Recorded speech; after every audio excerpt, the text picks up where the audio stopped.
is not the exact list that we put into Lazarus. I can tell because I took out all the ABCDs, and I did that for the exact reason, for the ordering reason. So just so you guys know, you know how it goes A, Z, X, and it's all out of whack? That's because at one time it went A through Z, and then as we started changing questions and didn't have the ability to put them in the correct order, they got all out of whack. So I got rid of all those for the appraisal questions because I think it's confusing. Anyway, so Eric's with us. Eric's the appraiser guru, and I'm going to shut up and actually just sit in the background. So what I've done with this list, this is the same list that we went over in our last training, except I've taken, Trudy sent me all of the questions that were posted to her, and I've gone through this list and marked in red some of your concerns, either changing the wording of the question or giving you some additional information. So we can go through these as a list and just point out clarifications, and then if you have any questions as we're going through, feel free to ask for additional clarification. But the things that are marked in red are direct responses to the questions you emailed to Trudy or concerns that you had. So I guess we can just start at the top and move through these. Does that sound good to everybody? That work? Yeah. Does that work? Okay. Yes. All right. So question number one used to read, does the subject information match the PR request, which was a little redundant. Yes, Trudy? Numerous people ask, what's the PR? Yeah. PR is a preliminary title report. Oh, okay. Oh, really? That's local lingo? Yeah. PR equals preliminary title report, so I can change that if you want. Someone take a note So on this so we can change that. You got it? Okay. Yeah, so we've taken the vagueness out of question one and made it specific to part of the questions down below that wasn't answered. So the first one, I've just changed that. Does the legal description match the preliminary title report? We can answer that yes or no. Question B has stayed the same. Question C, is the borrower owner of public record? What I do when I go and do these pre-fund audits, if we don't need to tell the client that the appraisal was considered for a purchase. We're auditing a purchase loan. yeah, we don't have to do that. So you can just NA it. That was. So is it NA? Do we you can NA or we can get rid of that, whichever you guys want to do. All right. Everybody on the phone, we'll figure that out. Okay? Because we're going to answer that question in the purchase contract section later on. Okay, question D, it stayed the same. I have a question on that. Yes. Do we want to leave that there so if it is a refi, if the public record owner shows different than the borrower? Yeah, but I'm just going to have it reworded just a little teeny bit. Okay. So that it'll be easier for you to figure out what we want you to tell us. Okay. Yeah, the first part of that question probably can be reworded, and Trudy will do that. Yeah. Question F, the same. Everything that's not in red has stayed the same. F? Yes. So if it is transferred from another lender, then we would have a yes answer when really we would want an informational or an certificate. We might need this. So with this, yeah, some of this is that a lot of what we're going to end up doing after this meeting is rewording some of these questions so that your answer is what MCA needs your answer to be. So more of a canned answer. Right. Well, like you said, F, does the appraisal occur to be transferred from another lender? If it's transferred, the answer to that question would be yes, but we don't want you to say yes. If it was transferred, we need to know that. So yes, it's not. So we just need to change our verbiage a little bit. So, and yes, there'll be a canned answer. So we want to reverse that. So no would be. It would say appraisal was not transferred from another lender. The answer would be yes. If the answer is no, then it's our weird stuff. So, okay. Same thing with 7, Trudy. Yeah. That would be, if F is yes or no, then you can answer that one. If it hasn't been, then obviously that's not going to be applicable. Okay, so then we get to the purchase contract. If it's a purchase, B and C are part of A. So does the purchase contract match the appraisal as far as contract price and date of contract? Question D was wrong. It used to say before, but we need to have that read after. So our findings will match, and we just went somewhere. Your mouse. Just wiggle the mouse. Just wiggle the mouse. Came back. You're just going to keep doing that every once.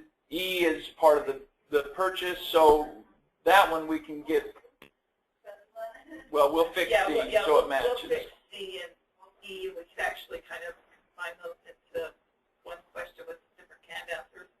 Kind of like the purchase contract, the A, B, and C. We could actually turn that into one question with some canned answers to cover each of those. Yeah. F under purchase contract, we probably need to add one word that I haven't put in there. Are sales concessions accurately described?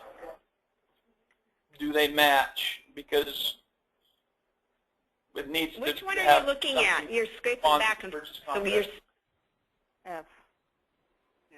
There's two in this list. There's C's. Line 13 on the Excel table. Do you see that? Yeah. Right there? Yeah. But you were saying Okay. A, B, so I was kind of like, what? There's too many Oh, A, B. yeah, I'll try and keep my pointer there. Okay, question 14 has changed. It used to say, has the property been accurately described? It was too vague of a question, so I changed that to be a specific answer. Because this was one that had two questions in one. Eric, what would they, okay, so let's say it's a 2 to 4 or a PUD or a condo. They're going to answer that question no, when that's probably not what we really want them to do. Probably not. So we probably need to rework that question just a little bit. Well, do we want to make it two questions there? I think we can change it to back probably to say accurately describe and then do the canned answers to help them. Okay. Okay. Maybe use the word property type. Yeah. Yeah, that's a good idea. Okay, so we would say here, has the subject property type been identified? Right. And scratch single-family residence. Accurately identified. Yes. Yeah, Okay. Next one you're going to Number 15, we had a lot of concerns on this one because it had two questions in it. Used to be, has the appraiser identified it as a declining market? So we had two questions that were trying to be answered in the same line, and a lot of you said, well, those kind of contradict each other. I can see right now, how do we know if it was accurate or not? How would I know that? I don't have any resources to research that. Yeah. Well, basically what we're looking for in this question, you don't have to verify it, but has the appraiser been consistent in his answer? Does his neighborhood section marked as urban or suburban or rural? It has on there the percentages, 0 to 25, 25 to 75, or 75 and above. Does the appraiser match in that part where he goes and does his breakdown of percentage of single family, multifamily, commercial, or other?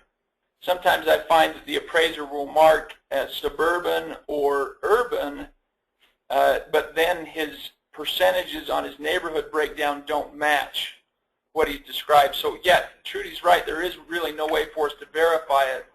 Basically what we're checking for is the appraiser's consistency in their reporting. So we need to change that wording. So has the neighborhood been consistently described?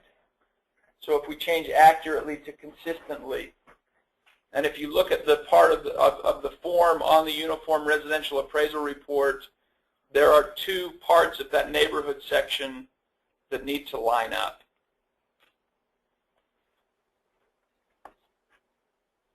Line 16, I just changed the wording so that becomes a question instead of a statement. A couple of you had concerns that some of these weren't really questions. So just change that wording. Everything else has stayed the same except it's now a question. Same with line 17 and line 18.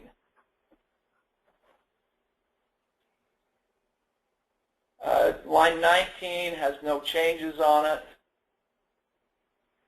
Same with lines 20 and 21. Okay, on line 22, a lot of you had questions on this one in terms of the wording. So I have a question. yes, Trudy. If should not be there because doesn't Fannie and Freddie require? No, Fannie and Freddie only requires the market conditions addendum if the market has been reported as declining. Really? Yes. If it's stable or increasing, it's not required. Yeah. That's new every day. So if the appraiser has marked it as stable or as an increasing market, he doesn't have to include that market conditions addendum, only if it's a declining market. Eric. Most appraisers are including it anyway. Yeah, I haven't seen one for a while. Yeah. I didn't have one. Can you go back up to external obsolescence and maybe explain to everybody what external obsolescence is? Yes. External obsolescence is something that is external to the subject property that's not part of the collateral. If it's a declining market, if they're next to a garbage dump or they're next to an airport or something that is external to the property that is going to have an impact on value. So there's no way for you to verify that as an underwriter, but if the appraiser has indicated something that is external to the property that impacts value, that's what you're going to check for. When you, can I back up to number 22, the MC? Yes. Just clarify that it's the 1004 MC. Yes. So we kind of know Yeah, the 1004 market conditions addendum. And I think every AUS that I've seen from DU, and I don't know about LP, but everyone that's requiring a residential appraisal requires that in the But I think it might actually say, No, it doesn't. it doesn't say if it's noted that it's declining, doesn't it? Last time I looked at this for that, but it's been a while. So. Okay. All right. No, it states in AUS it's required. Okay. If a residential appraisal is being done. Okay. All right. Okay, so we can change that then. We can just get rid of the if, and we'll say, does the 1004 MC match the explanation in the neighborhood section of the report? I have a question. On these questions, my confusion is how do you want us to answer these? If they, let's say there is no external obsolescence, are we just answering it in A? Because yes, no, we do in, insignificant, significant, moderate, whatever. Yes means, does yes mean yes, rest it one way or the other? Or how do you want the answers? Okay, Rhonda, for right now, we're just going to ask you to do the best that you can and use your knowledge of underwriting. If there is no external obsolescence, I don't really care if you put NA or yes. I just don't want you to put no because I don't want a finding.